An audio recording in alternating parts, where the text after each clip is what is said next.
everyone. So ito na nga, birthday ng papa namin kahapon. And hi babe. Hello.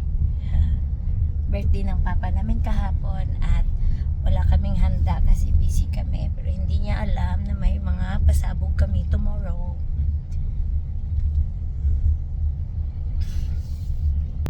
May pasabog kami tomorrow.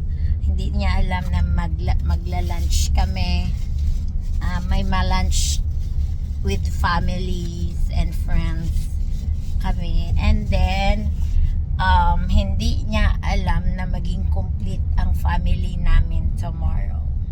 So ngayon, susunduin na namin ang kapatid ko from US for 22 years na hindi pa siya nakauwi. And so, first time niyang umuwi simula nung umalis siya pumuntang US.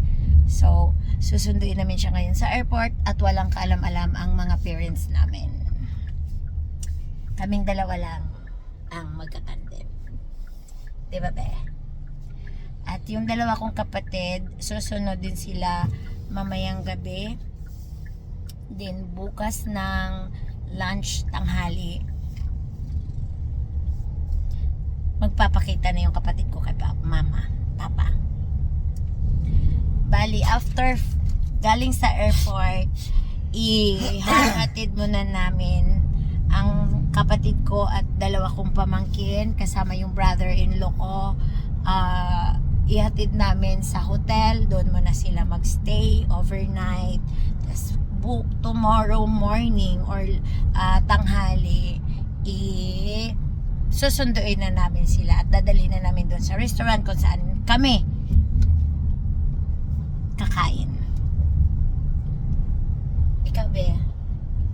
Guys, parang ayaw ko magsalita dahil masakit mata ko.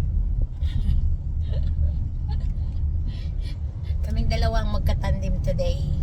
Kaming dalawa ang magkatandim sa surprise na ito. Haha.